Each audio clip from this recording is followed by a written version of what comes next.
એક વાત મને યાદ આવે છે કે બરોબર ભગવાન બુદ્ધના હાથમાં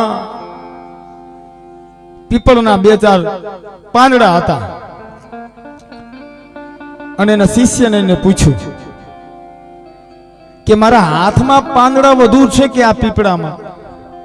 હાવ સામાન્ય પ્રશ્ન પૂછ્યો હતો. આ તો કોઈ પણ જવાબ દઈ દે કે મારા હાથમાં પાંદડા વધુ છે કે આ પીપળના વૃક્ષમાં? તેના શિષ્યએ કીધું કે ભગવાન આ પીપળના વૃક્ષની ઉપર પાંદડા વધુ છે. બસ એટલો જ તમારે બોધ લેવાનો છે. મારી પાસે જે જ્ઞાન છે ને એ હાથમાં પાંદડા જેટલું જ છે, આખો પીપળો બાકી છે. એ કાથળ જે વાત કરવા આપની વચ્ચે આવે છે એ આ બસ હાથમાં પીપળાના પાન લઈને આવ્યો છે. પીપળો આખો બાકી છે. એ ખોદવાની જવાબદારી તમારી છે સાહેબ, તમારી છે. પણ એટલો વિશ્વાસ સાથે કહું છું કે ઉજળા ભવિષ્યનો રસ્તો એ આંબેડકરી વિચારધારામાં જ છે, બીજા કોઈમાં નહીં.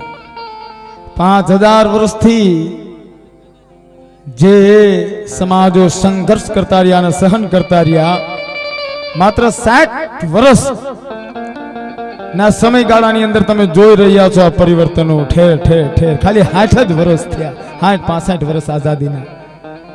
હવે એક વિચાર કરી લ્યો કે આને આ ચળવળો કદાચ ને બીજી 100 વર્ષ હાલી ગઈ તો તમારી અને તમારા ઉજળા ભવિષ્યની કામના કેવી હોઈ શકે? માટે તમારો ને મારો ઉદ્ધાર એ આંબેડકરી વિચારધારામાં છે. 1932 ની ગોળમેજી પરિષદની અંદર ડોક્ટર બી.આર. આંબેડકર ઈ સમયના કહેવાતા પછાત, શુદ્રો, અતિશુદ્રો, માઇનોરિટી, ઓબીસી આ તમામનું પ્રતિનિધિ લઈ અને બાબા સાહેબ ગોળમેજી પરિષદમાં જવાના છે.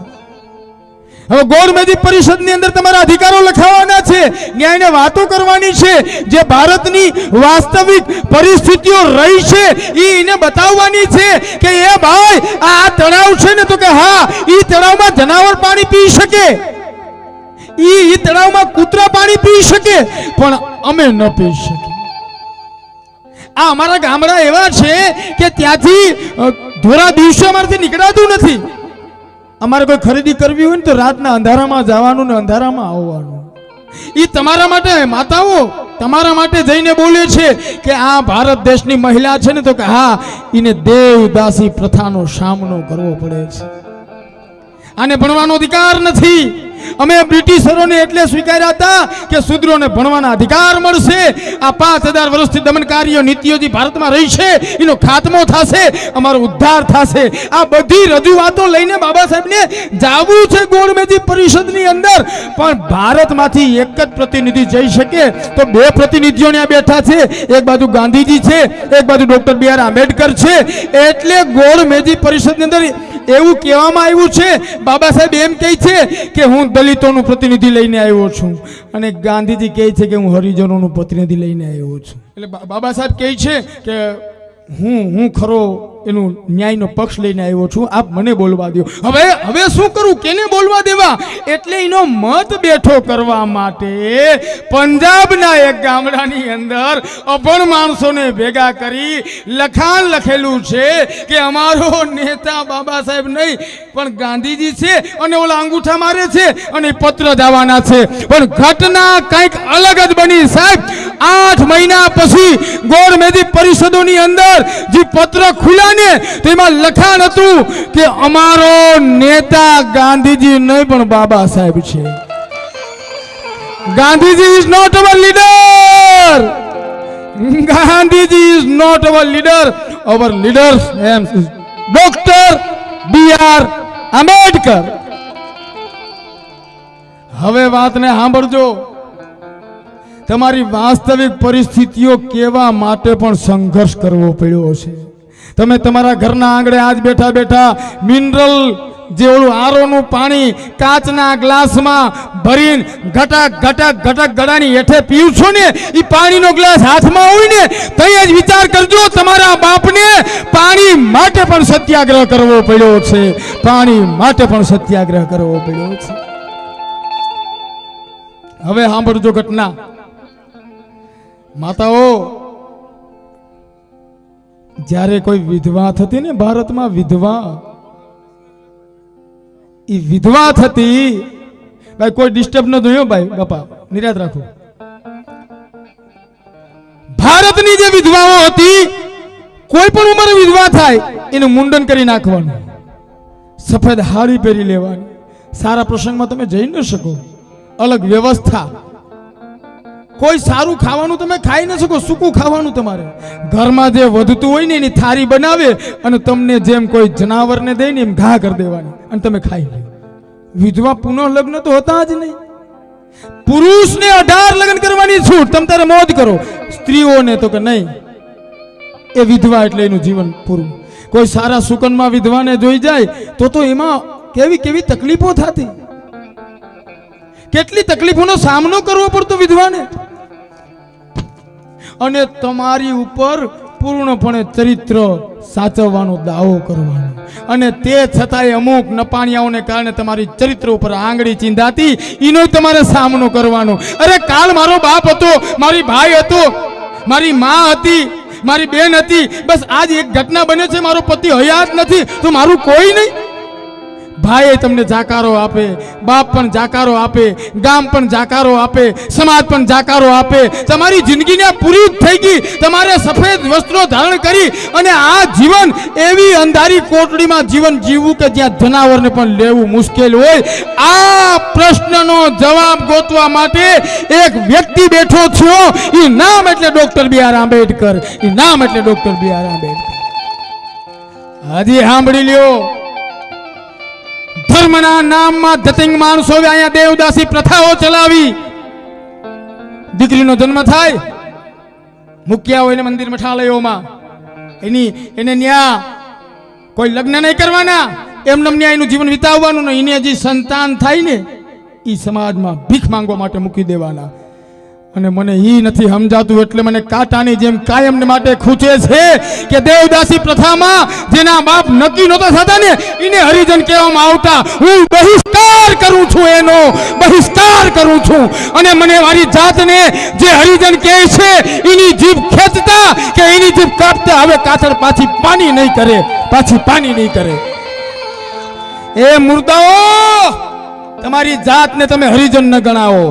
કદાચ ને કોઈ ગણાવે છે ને એને તાકાતથી સામનો કરવાનો પ્રયત્ન કરો. હવે એથી થોડાક આગળ જાય. આ બધી કોઈ તમને કે વિસન કાથળ ઉપજાવી કાઢેલ વાત એ કોઈ નહીં કરે. જેના લેખિત પુરાવા હોય ને એ જ વાત કરશે. જે હાજરીન માણસોને મારા પ્રશ્નથી કદાચ ને એવું થાય કે સાચું છે કે ખોટું, તો છાતી ઠોકીને કાથળ કહે છે એનામાં તાકાત છે, એ સાબિત કરવાની તાકાત છે, એનામાં સાબિત કરવાની. રોડું મનાવવાના વાત જ નથી અહીંયા. એવડી મેદની અહીં ભેગી થઈ છે તો બીજી ચોખવટ ઈ પણ કરી દઉં. હું અહીંયા કદાચ ને 4 વાગ્યા સુધી બેહી કે 5 વાગ્યા સુધી બેહી, વાતું આ જ આવી છે.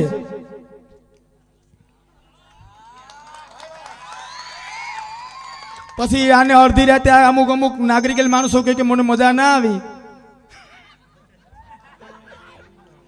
તમારા વાલા તને આમે લાગી ગયો તો હુઈ જાય. શરમ ના આવે? જરાય શરમ ના આવે? જેના સિદ્ધાંતોની લડાઈ કે જેના દીકરાના ભવિષ્ય સુનિશ્ચિત નથી, જ્યાં 15 વર્ષની દીકરીને પેટ્રોલ નાખીને સળગાવી દેવામાં આવે, SC ST એક્ટમાં આરે છેડા થાય, એમ કે એનો એટ્રોસિટી એક્ટના કાયદાનો છે ને એ કે દુરુપયોગ બહુ થાય. અરે દહેજ પ્રતિબંધનો નથી થતો, આ બીજા કોઈ કાયદાનો દુરુપયોગ નથી થતો, આનો જ થાય છે. એમ તો હું તમે એને બંધ કરી દીધા? તમે હું એમાં સુધારા કર્યા? હજી 60 વર્ષની આઝાદીનો રંગ અમારા રંગે આવ્યો તા તો તમારા હાજા મહિના ગગડવા. 5000 વર્ષથી અમે જે વેદનાઓ સહન કરી હતી, એક વખત ઇતિહાસના પડમાં જોઈ તો જો. અરે તમે હાલવા નહોતા દેતા એવી પરિસ્થિતિની વચ્ચે અમે અડગ મનથી મૂછીને તા દઈને ઉભા રહ્યા છે. મહારનો ઇતિહાસ રહ્યો છે. અને ભારત દેશની અંદર વગર કારણે કોઈ પ્રાણ દીધા હોય ને તો અનુસૂચિત જાતિના માણસો છે ને કાથળ સાબિત કરી દે. પછી તમે તારે એકલવ્યથી માંડીને બિરસા મુંડાથી માંડીને પછી તમે હાલ્યા આવો તો છેલ્લે ભાનું વણકર સુધી અમારો છેડો આવે છે. અમે બીજા હાટું મરીએ છીએ. અમને ખબર હોય કે આ એક ષડયંત્ર છે, અમારો અંગૂઠો માંગી લેવામાં આવે, અમારું ભવિષ્ય કોઈ નથી, તે છતાં અમે એકલવ્ય બનીને અમારા અંગૂઠા દેવાની ત્રેવડું અમે પહેલેથી ધરાવીએ છીએ. અમે કાયમને માટે અમને ખબર છે કે આ પાણી આ એક ષડયંત્ર છે, કોઈની નર બલી દેવાથી કઈ પાણી આવતા હોય એવું અમને ખબર હોવા છતાં પણ અમે વિચારીએ છીએ કઈ વાંધો નહીં, તરસ તો 18 વર્ષને લાગી છે ને, કઈ વાંધો નહીં, કદાચ મેઘવાળના દીકરાને હોમાવવું પડે તો તૈયાર છે, એમ કહી અને મેઘમાયા હાથમાં કટાર લઈને સહસ્ત્રલિંગ તળાવમાં ઉતરતા અમને આવડે છે, અમને બીજા માટે મરતા આવડે છે, તો અમને મારતા પણ આવડે છે, એને ભૂલતા કોઈ ઉપદાવી કાઢેલ વાત નથી. જો અમે આંબેડકરવાદી માણસો છીએ અને જે લોકો ઓલા નરરવા કુંજરવા વાળા છે ને, ઢોલ જેવા બે બાજુ વાગે, ઘડીક આ બાજુ ને ઘડીક આ બાજુ, સમાજને આખું બતાવી છે કાથળવે, એટલું યાદ રાખજો. જેથી ગણતરી આંબેડકર વાદની. અને બીજું કે તમારે 50 વર્ષ પછી સ્વીકારવું જ પડશે, 10 વર્ષ પછી સ્વીકારવું જ પડશે, 5 વર્ષ પછી સ્વીકારવું જ પડશે કે અમે તો ખોટા આમાં અડીંગા લીધા. ઉદ્ધાર તો અમારો આંબેડકર વાદમાં જ હતો, ઉદ્ધાર તો અમારો આંબેડકર વાદમાં જ હતો. એથી હારું છે આજ તમારા પક્ષમાં એક આખી જમાત બેઠી છે. વધાવી લ્યો આ પ્રસંગને, દીપાવી લ્યો. તમામ યુવાનો કાથળની ભલામણ છે, વ્યસનથી દૂર રહી પોતાનામાં આંબેડકરી જ્ઞાનનો સંચાર કરો. દારૂડિયાની જમાતમાં બેહવા કરતા મર્દોની સલામી લ્યો સાહેબ, મર્દોની સલામી લ્યો. અરે શું મોઢું લઈને જાશે ઈ જનેતા કે જેનો દીકરો દારૂડિયો હોય? જરીક વિચાર તો કરી જો સાહેબ. આવા વ્યસનો કરવાની બીજા ઘણાને ટેવ છે, એને કરવા દો. તમે શું છે, ઘણાને હોઈપું છે, તમે આન્ય પરબારું લીધું અને પાણી મળતું નહીં, અને પાણી મળ્યું તો દારૂ શરૂ કર્યો આન્ય, અને દીધા જ પાણી મળતું નતું, આને મળ્યું દા મારો. અરે સાહેબ, જ્ઞાનનો ભંડાર ભરો, એવું તર્ક બેઠું કરો, એવું જ્ઞાન બેઠું કરો. સમાજના કામમાં પોતાના ધન્ય છે એ જનેતા કે જેનું સંતાનનું રક્ત સમાજના કામે આવે છે. ધન્ય છે યુવાન જેની જવાની સમાજના કામે આવે છે. ધન્ય છે વૃદ્ધાવસ્થા જેનું જ્ઞાન સમાજના કામે આવે છે. ધન્ય છે આગેવાની જેમાં બહુજનોનું ભવિષ્ય સુનિશ્ચિત થાય છે.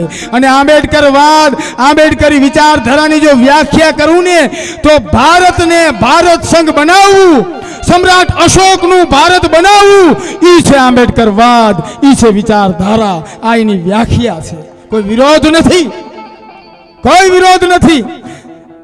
સમ્રાટ અશોકના સમયમાં આ પેટને ભૂખ લાગીને તો હાથને કામ કરવું ફરજિયાત છે. કોઈ પણ જ્ઞાતિ જાતિનું હોય ઈ કોઈને છેતરી નહીં જીવી શકે, કોઈને છેતરી નહીં જીવી શકે. માટે આ મારી ભલામણો છે તમામ યુવાનોને. આ એપ્રિલ મહિનો છે તમારા માટે, તમારા મુક્તિદાતાનો, હજારો પીડિતો શોષિતોના જીવનને ક્રાંતિ લાવવાનો સૂરજ આ મહિનામાં ઉગ્યો હતો. તમારા ભીતર એક જ્ઞાનનો સૂરજને ઉગાડો અને વ્યસન રૂપી રાક્ષસને ન્યા ખત્મ કરી અને આંબેડકરવાદી યુવાન તરીકે આ બહુજનોને તમારા જ્ઞાનની ભેટ આપો. યુવાનો, તમારા જ્ઞાનની ભેટ આપો. કારણ કે જ્યારે ઇતિહાસ લખાશે ત્યારે ગૌરી દળના તમામ આંબેડકરવાદી ની છાતી ગજગજ ફૂલતી હશે. અને એ દિવસ દૂર નથી જ્યારે તમે જે સમાજને છેતરવાના પ્રયત્ન કરો કે પોતાની જાતને છેતરવાના પ્રયત્ન કરો, એ દિવસ દૂર નથી કે તમારો દીકરો તમને મોઢે ચડીને કહી દે કે બાપા બેહી જા, ખરી આબરૂ છે, ખરો સિદ્ધાંત છે, અત્યારે વળી શકાય એમ છે તો વળી લ્યો. કાલ કદાચ ને આમે કોઈ દીકરાની જાન જાતી હોય ને કાકો રિહાઈને બેઠો હોય ને આવવાનું તો હોય જ, એને આવવું તો હોય જ, પણ વાટ જોતો હોય કે કોઈક મનાવવા આવે તો જાઓ. ઓલી નથી મોહ્યું રિહાતી, કાક્યું રિહાતી, એના કાકા કે એનો દીકરો ભણતો, મારો દીકરો ભણતો તો હું મારો તરિયા ગહાઈ ગયા તો અહીંયા આવી, એટલે તારે હું એને તરિયા ગહવા છે, એના તરિયા ગહી તો જ તું જાય. એમ આ વાત આજ છે. આવવું તો પડશે જ, આવવું તો પડશે જ. આ વિચારધારામાં આજ નહીં તો કાલ આ હરખની એલી છે. અને ક્યાં અમે કઈ જાદુ માંગીએ છીએ તમારી પાસે? તમને જે અંધશ્રદ્ધાઓ એ ઘેરી લીધા છે, જે ધર્મ તમારું પતન કરે છે, જે જ્ઞાન તમારું પતન કરે છે, અમે એને મૂકવાનું કહીએ છીએ. અમે બુદ્ધને જ્ઞાનને અપનાવવાનો પ્રયત્ન કરવાનું કહીએ છીએ. ક્યાં કોઈ વિરોધ છે? કોઈ વિરોધ નથી. અને ભવિષ્ય આનું જ હશે. ઓલી બેનું છે ને, બેનું ઘઉં લેવા થાય ને, ઘઉં તો એમ કે ઘઉં કેટલા ને આવ્યા? તો કે 450 રૂપિયા મણ. તો ઘઉં ભેગા પૂતરાય હોય, કાકરાય હોય, ધૂળે હોય, તો એ ઉડી ઉડીને કહેતા હોય કાકરા, અમારો 450 રૂપિયા ભાવ, અમારો 450 રૂપિયા ભાવ, અમારો 450 રૂપિયા ભાવ.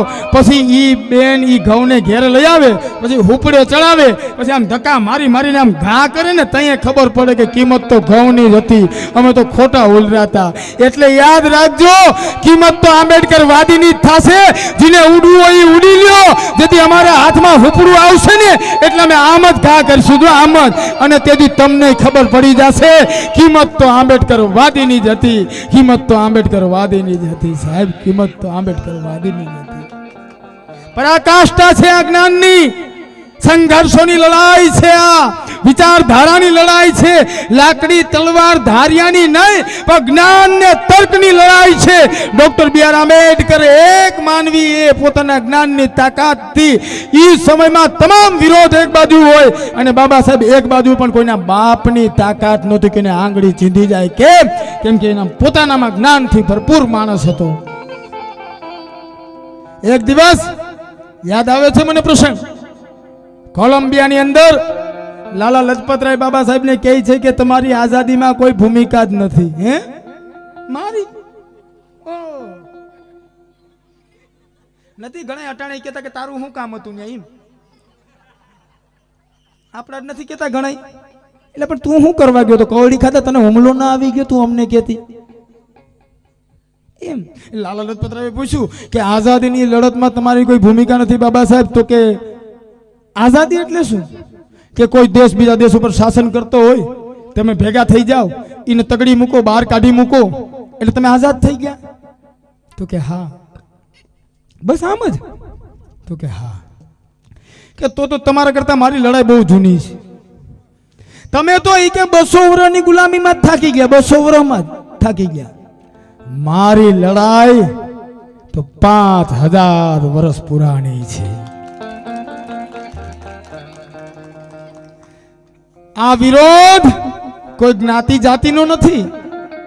આ વિરોધ કોઈ વ્યક્તિગત નથી. આ વિરોધ માણસની માનસિકતાનો છે. કુદરતી પરંપરા અને પ્રકૃતિના નિયમને આધીન તારો જન્મ થાય છે, મારો જન્મ થાય છે. તને 2 કાન છે, મને 2 કાન છે. તને 2 હાથ છે, મને 2 હાથ છે. અને દુનિયાનું કોઈ વિજ્ઞાન એવું પુરવાર નથી કરી શકતું કે કોઈ ગોઠણમાંથી જન્મે ને પગમાંથી જમજન, છાતીમાંથી જન્મે, મોઢામાંથી, એવું છે જ નહીં. ડોક્ટરી સાયન્સનો માણસ છું, સિવિલમાં, ખબર છે મને. આ જે પરંપરાઓ રહી છે. અને કઈ વાંધો નહીં લાલા લજપતરાય, તમે હજી મને કહી દો, પણ એક વાતને સાંભળો. 16મી સદીમાં એવી જાહેર પરવાનો થઈ ગયો હોય કે કોઈ પણ એક દેશ બીજા દેશ ઉપર શાસન ન કરી શકે, તો લાલા લજપતરાય મને સમજાવો, તો કઈ રીતે એક સમાજ બીજા સમાજ ઉપર શાસન કરી શકે? કઈ રીતે એક સમાજ બીજા સમાજ ઉપર શાસન કરી શકે? વિચારધારા છે. કોઈના બાપની મોહતાજ થોડી છે, કોઈના બાપની મોહતાજ નથી. પડકારીને કહી શકવાની તાકાત અને ક્ષમતા. અને અંધશ્રદ્ધાથી કેટલો દૂર માણસ. નાનકચંદ રતુએ કીધું કે બાબા સાહેબ, તો કે હા, આપણે જે મહારાષ્ટ્રમાં મકાન રહેવા આપ્યું ને, તો કે હા, તો કે એમાં ભૂત થાય. હે બાબા સાહેબે કીધું, રતુને શું થાય? તો કે ભૂત થાય, ભૂત. એટલે બાબા સાહેબે કીધું કઈ વાંધો નહીં રતું, મને એક વખત જવા દે, પછી હું જ થાય, ભૂત કોઈ દી નહીં થાય, હું જ થાય. હવે ઈ જ્ઞાનના પાઠ ભણાવવા વાળો મને માણસ, મને હજારો દોષને જે પીડિત વૃત્તિઓથી બહાર લઈ આવવા વાળો માણસ, જે વિસનને એક કપડું પહેરવાનું ભાન નહોતું, એને 3 પીસ સૂટ પહેરાવીને અને બજારના ચોકમાં સાફો પહેરાવીને હલવનાર માણસ, ઈ માણસને હું નથી માનતો. લ્યો આ લે હાથ લે ઈને આમાં આમાં આમાં એને મુક્તિ દેખાય. આમાં મને એક જણો કે મારે મુક્તિ જોઈ તો મેં કીધું તું પેલા મને કહેતો ખરી તને બાંધો કે નહીં, એટલે કાલે જ મુક્તિ દઈ દઉં. બાંધો કે નહીં તને ઈ તો કે કોઈ બી બાંધો નથી. આને આયા જિંદગી હારી છે ઈ નહીં, તું આવું કર ને સ્વર્ગમાં જા તો કાં તો કન્યા તને અપ્સરા મળશે. પણ આયા અમારી અપ્સરા જીવ્યું છે બાપા, રહેવા દે નહીં, અમને જીવવા દે નહીં. ન્યાજ મળશે આયા હકે, અમને શું વાંધો છે? નહીં, તને હળકતા તેલમાં નાખી દે તું પાપ કરી. પાપની વ્યાખ્યા શું? વ્યાખ્યા તો કરી દો. તમે દેવદાસી કરો ઈ પાપ નહીં, ઈ પાપ નહીં. દૂધ પીતી કરો ઈ પાપ નહીં. અને આ માણસ કદાચ ને જાહેર સ્થળમાં પાણી પી લે તો પાપ. એ આ જ્ઞાનનો વિરોધ હતો બાબા સાહેબનો કે આને તું માણાય ન ગઈ, આને માણા ન ગઈ. હવે એની વચ્ચેથી એવી તાકાત અને ક્ષમતાની સાથે ડોક્ટર બી આર આંબેડકરે એવો દિવસ આ સમાજને ઉગાડી દીધો, આ દેશની મહિલાનો, તમામ મહિલાનો, કોઈ જ્ઞાતિ જાતિનો નહીં. આ જે મહિલાઓ બેઠી છે એ તમામ ભારત દેશની તમામ મહિલાઓને એવો અધિકાર આપી દીધો કે તું ઈ કોઈ સબડા, તું કોઈ અબડા નથી, તું સબડા છે.